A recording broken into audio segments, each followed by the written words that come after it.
Good afternoon.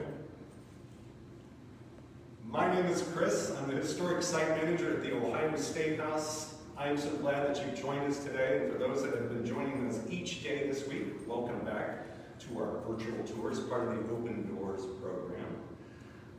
You know what? I am often asked, over the many years that I have worked at the Ohio Statehouse, what is your favorite spot? And that's always a difficult question to answer.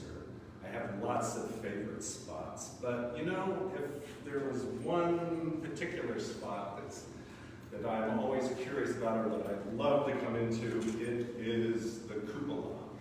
And with the Cupola, you've got to come up these spiral stairs that I'm on. Now, what's so cool about that? Well, it is kind of hard to see with the camera. These stairs go all the way down to the ground floor of the Ohio Statehouse. We're basically on the third floor, so there's 3 floors of this spiraling staircase, slowly but surely working its way up to the top, or to the cupola, which is where we're going to go. There are 177 steps from the ground floor all the way up to the observation deck. And I'll show you a good way to remember that by the time that we get up there. The other thing about this is, it's this stairwell that we're about to go up, it's kind of like a timeline, if you will. That is, it begins down in the crypt where you could argue the bones of the Statehouse are at. So it comes from that very beginning and works its way all the way up to the top. We're coming in about 1853, 1854 on the stairs, and by the time we're done, we're going to make it all the way up to 1858. Make sure that if you have any questions or comments that you'd like to make, just we'll keep track of those and we'll do our best to answer those on the way up. But right this way.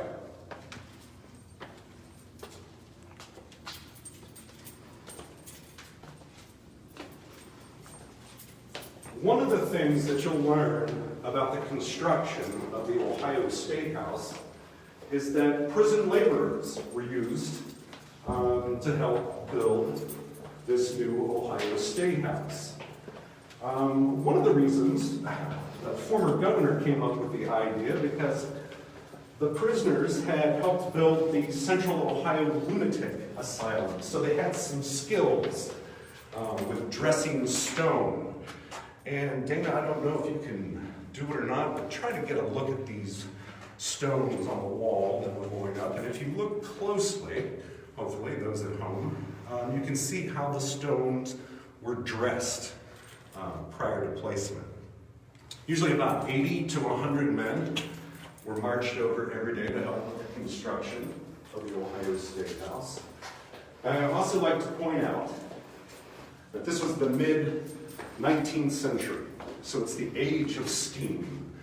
So in addition to those 80 to 100 men, there were a number of other skilled craftspeople that were working here.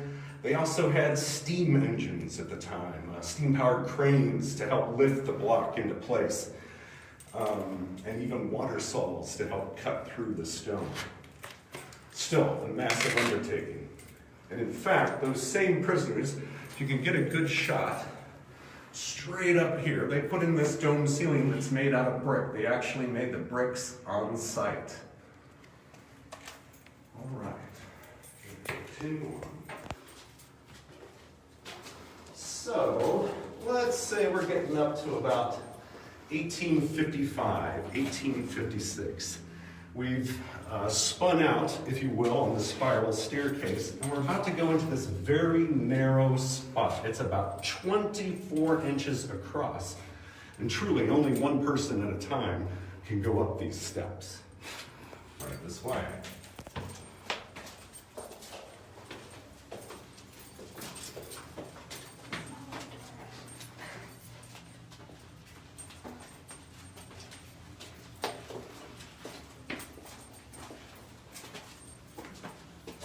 Earlier this week, somebody asked a question about coming up to the cupola, and I mentioned that we don't control the temperature in the cupola.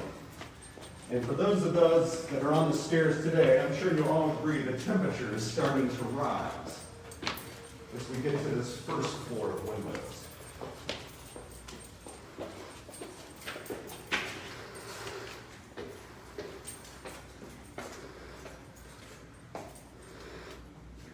Welcome to the year 1857. This first floor of windows, that's right, we still have another set of stairs to climb until we get to the final area. This is as far as they got that winter before they had to stop and begin again in the spring.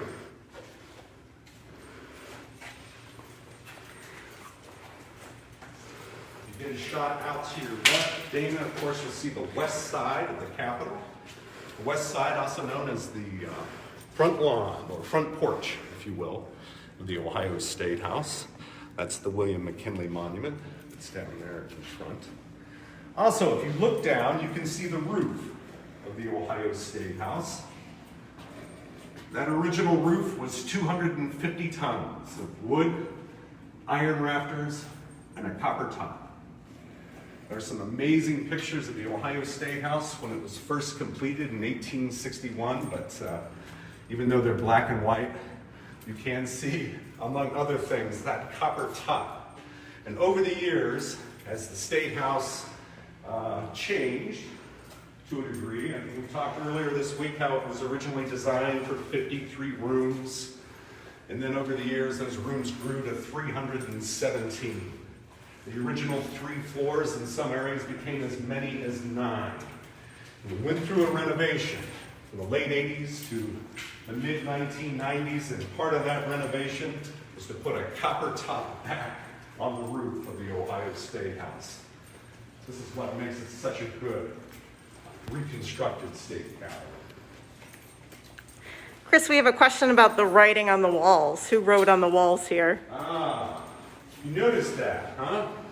Where did this just must have happened? No, I can tell you that one of the original leaders of the renovation of the Ohio Statehouse was a gentleman named Senator Richard Finan. He's out in the Cincinnati area.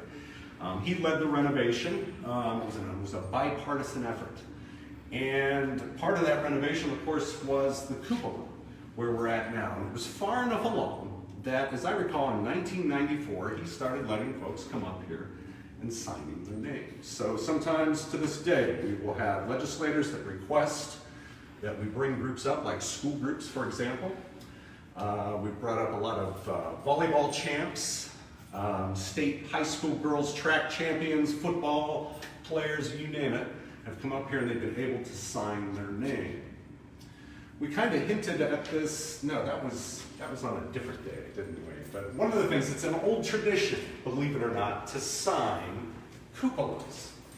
And part of that goes back to George Washington's Mount Vernon. So if you can, if you got a memory of it, try to envision George Washington's Mount Vernon. Certainly you can look it up online. But one of the things you'll remember or find out when you see that for the first time is that it has a cupola as well. And it's our understanding that during about the last 10 years, some of the curators there were doing some work on the cupola. They were repairing some boards that might have needed replaced. But as they were pulling these boards out of the cupola at Mount Vernon, they decided to do something even more nerdy, something I would do myself, and that is to go through the different layers of paint that are on these boards, just to see what different colors Mount Vernon had been painted in different years. And guess what? As they began to go through those layers of paint, they found signatures. And it turns out the last surviving Washington that lived at Mount Vernon used to let folks go up to the cupola there and sign their names. So it's an old tradition, believe it or not, here in America. We have another question. Did the cupola make this the tallest building in Columbus or Ohio at the time? At the time, it was the tallest building in Columbus until, I believe, 1901. And we might be able to show you one of those buildings when we get a little further up. How are we doing on time? Sorry, just 10 minutes in. Oh, perfect. Wonderful. All right. Again, we're at 1857. And the walls below us, basically the height was finished about 1854 1855. And you know, those original architects and builders of the Capitol, well, they got those walls to pretty much their present height when they realized that they hadn't taken heating and cooling of the building into account. Whoops, what are we gonna do now? Well, one of those original architects, a gentleman by the name of Nathan Kelly, designed the first heating system. And basically what he did was he made sure that the interior of the Statehouse was thoroughly lined with bricks.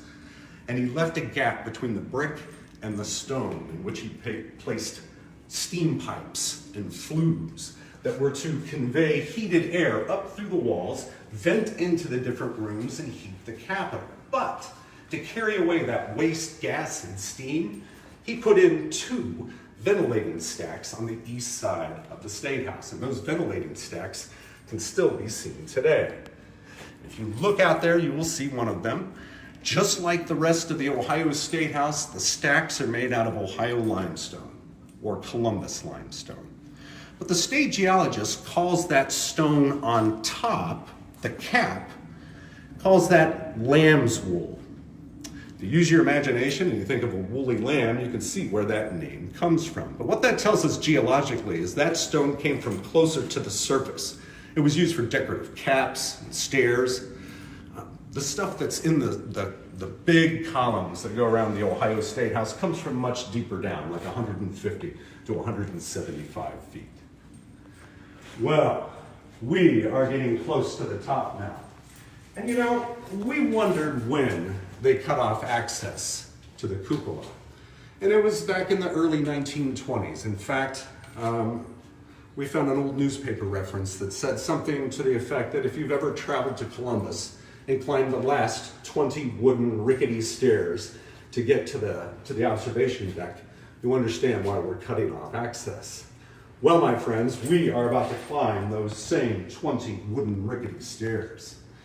And if you think that the steps might have appeared grooved in the stone steps, wait till you get a look at these as we go up. Now, from a museum nerd standpoint, what we try to do is avoid the center of the treads for conservation. So we try to stay to one side or the other, or perhaps doing a duck walk up, avoiding this light on your way up. Are you going? Yes. You get to go first. Another history nerd thing, we are going from 1857 up to 1858.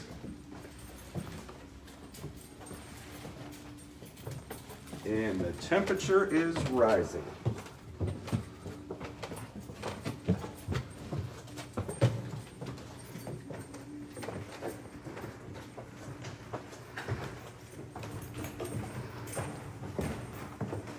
All right. Welcome to the observation deck of the Ohio Statehouse Cupola. Now the walls, this part of the renovation didn't take place up here yet. We imagine that the walls were painted very much like the rest of the Ohio Statehouse in those bright colors that we're used to seeing. One of my colleagues wanted me to point out that the walls have actually got horsehair plaster on them. And you can see, here's a good spot, you can kind of see where it has crumbled away, and you can see the stone on the other side.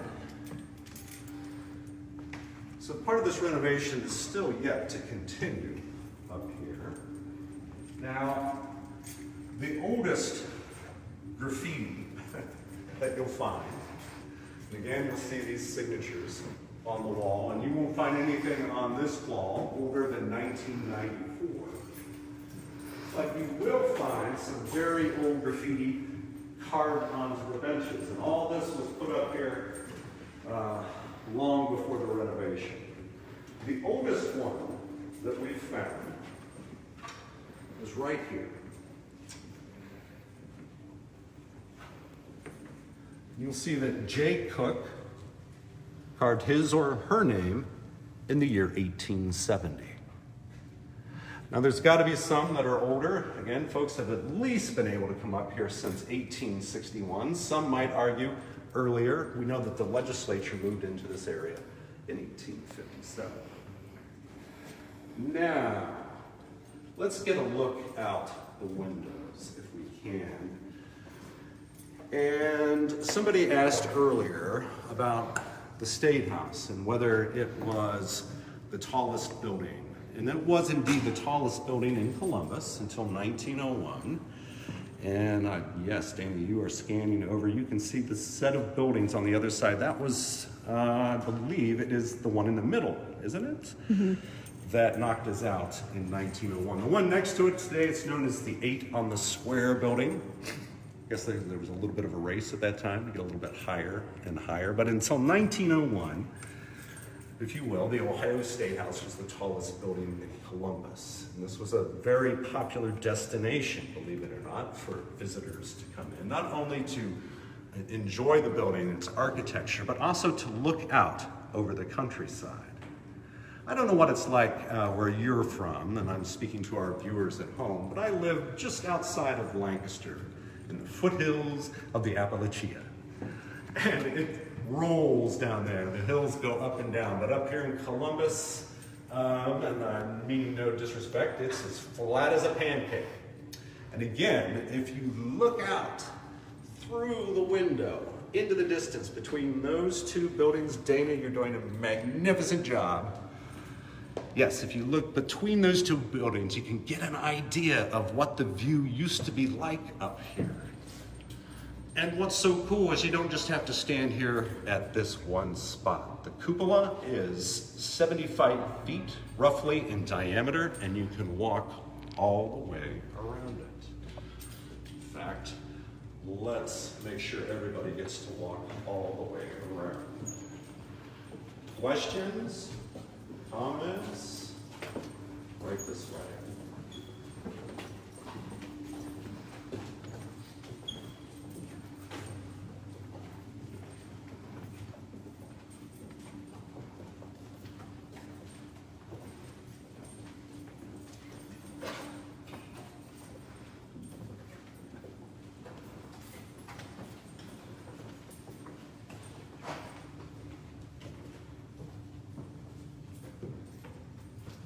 Rhodes Tower you're catching there. Streets are getting a little busier. Again, if you've been with us on tour this week, you realize that there are 3 buildings in Capitol Square, and this is a good place to get a bird's eye view of all of them. Of course, we are in the jewel, as they say, of Capitol Square. That is the Ohio Statehouse, begun in 1839 and finished in 1861. And if you look directly across the square here, you'll see a neoclassical building, kind of, in a way, looks like a mini Ohio Statehouse. It certainly has its own window at the top to admit light. That was originally built for the Ohio Supreme Court in 1901. They moved out in 1974, and that became the Senate building, the office place of our state senators. Comes complete with a couple of hearing rooms on either end. And right down there in the middle, that low roof, that's the atrium. And that was put in 1993 to connect those two buildings. And you know, there's an interesting story that goes along with that particular location. And you have to imagine, prior to 1993, that was open to the elements. That area used to be known as Pigeon Run or Pigeon Alley. There's a large number of pigeons that used to roost in that area, and we've got lots of nice stories from those that used to work here about not only kind of dashing across that space to avoid the pigeons, but some former staffers talk about how they can remember umbrellas being placed at the entrances just to be a little bit more safe on the way across. Right this way. Now, if I was allowed, which I'm not, I would take you up this final set of stairs. In fact, I like the sign that's on the door. As you can see, it's padlocked there. Now, if we were to climb up this set of stairs, the next level up, you would find that it's a lot like where we're at now, except for it's dark, because there's no windows up in there. But you get a shot of that, Dave, you can see that you would naturally step this direction. Now, a lot of times I like to tell folks that when you're in the rotunda, like we have been earlier this week, it's like you're standing inside a giant egg that's sitting on its base. And as you get to the top of an egg, if you use your imagination, it starts to curve in. So here's the eggshell, if you will. We're just on the outside of that eggshell. But if you were to get up there on the next floor up, the eggshell starts to curve in. And when you come out on this side, you step up on some steps, and there's a door in front of you. It kind of looks like a cellar door on the side of a house. You open up that cellar door, and then you step in, and you're on the inside of the eggshell. And hanging in front of you, suspended, is that painted glass Great Seal of the state of Ohio that you see when you're down on the ground floor of the rotunda looking up. That's hanging in turn another 10 feet below a glass and steel oculus, a raised skylight that is on top of the cupola. So the sun shines through that glass, then through that painted glass, and down into the rotunda. It's a neat place. We're talking about possibly doing another virtual tour at some point where we go into what we call the tippy top. But it's sort of a dangerous area because it's got just a short walkway that goes around that painted glass area, and there are drop-offs down into the show. We do have a question. Does the public ever get to go up in the cupola? And you said it gets hot from sunlight. How hot is it right now? Ooh, an excellent question. I don't know. We do have some, our buildings and grounds employees keep track of that for us. I should have checked that before we came up here. We can let you know in the comments later. Right. If you were watching earlier this week, we talked about usually by the middle of June at the latest, that's when we cut off cupola tours for a time. It's usually the end of September, early October before we come back up. It has been getting hotter over the seasons.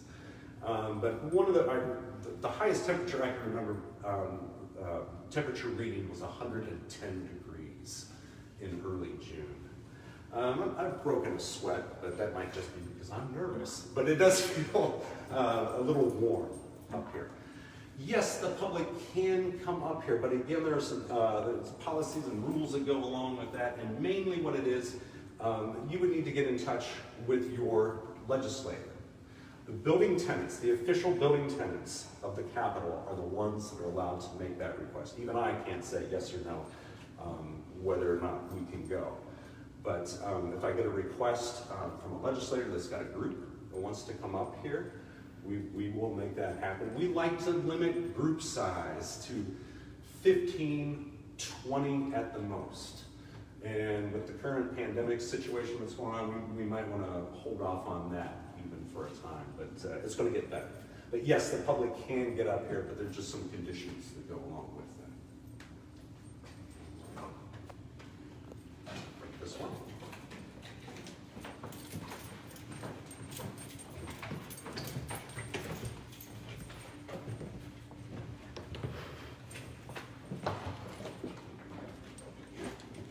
All right, well, besides yourselves, we've had a number of famous people come up to the cupola and sign their names.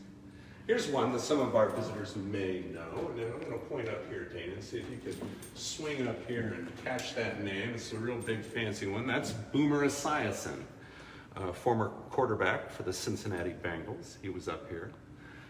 And then if you were to come all the way down to here, you'll find former Governor Ted Strickland and his wife, Frances, former First Lady Frances Strickland. And I remember when I brought Governor Strickland up here, it was the end of his term, and he said he wanted to sign his name right here because if he ever made it back up here again, he said, it'd probably just be to the top of these stairs, and that was it. Are there any questions or comments? All right. I wanted to say thank you again for coming with us on today's tour. Don't forget, tomorrow, that's perfect timing, thank you, Katie, we have our art tour. And again, this tour celebrates the vast and varied collection of art housed at the Ohio Statehouse, as well as the artistry of the building itself. And everybody's going to cheer because finally Dana's going to get to come out from behind that camera to give this tour. Woo! As well as on Saturday, the Women's Suffrage Centennial Tour. This tour celebrates the 100-year anniversary of the 19th Amendment. This is very timely, of course, to the Constitution by highlighting the people and events connected with the Ohio Statehouse that were key to the fight for women's suffrage. Looking forward to those. Looking forward to you joining us. Thank you, and have a great day.